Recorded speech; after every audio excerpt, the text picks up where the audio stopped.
Okay, napatayo sa na atong pangutan o interview ho, no? So, usa po ni siya katatay sa Kawilan. So,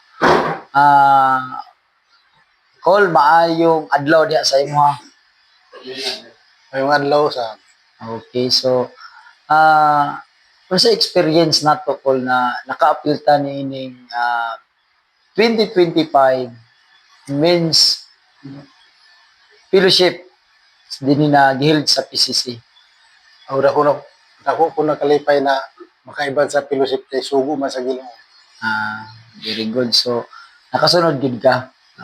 Luwas na gid ka kay nakasunod man ta kay ang maluwas ang musunod ra man gyud sa mga Sunod sa iya mga kabubuton sa sugo. Ginoo. Okay. So, nakoy usa na pangutana kol sa na unsay imong nakatunan na usa lang ka daghan man toy na lecture na mga wali. So, kanang usa lang gyud na imong nakatunan na imong nadungog sa atong mga speaker o nag-seminar dito kanarang usara ka punto nga dili gid mo makalimtan na imong nakatunan og imong nadungog tapos imo tong buhaton na gid sa imong kinabuhi. Ako dyan lagi taglaw ni ito, Pastor Matiga na ang sugo sa Ginoo kundi ka mo tuman dili ka maluwas. So, Kumano mo din mo kay sugo man sa Ginoo. basta sugot gani ko na tawag sugo ra na sa politiko. Di ba? Masugot ka og sugo ng politiko, di ba? Amtik pa kayo. Ang Ginoo man sana tagiga sa ato kinabuhi. Labaw na kaya kung ang Ginoo ang mo sugo. So, mo to iyang nakatunan. So, kaya ba nato nang ipadayon ko ng sugo sa Ginoo na kanang permintita mo musunod? O mga lamang ta sa Ginoo na baskog sa to kalawasan para permita makaiban sa ida. Mga sugo ba? Mga Mga buluhaton. mga tatay. Okay. So, Buluhaton ba niya?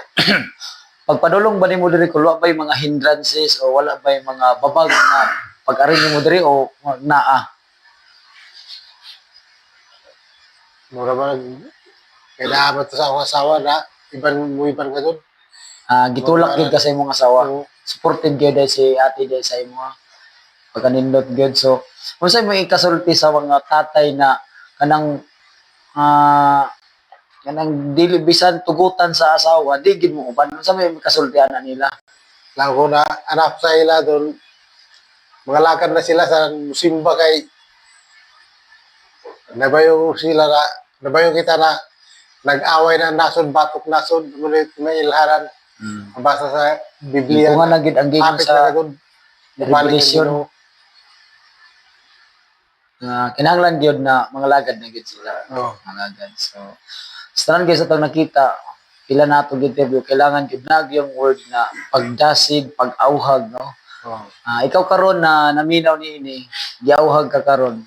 I hope na relate mo ni kung unsa ka karon, ayaw lantawa ang imong kaugalingong karon kundi lantaw sa kabubuton ug sugo o mando sa Ginoo. Okay guys, salamat kayo Col sa oras na imong gihatag. Thank you. Salamat sa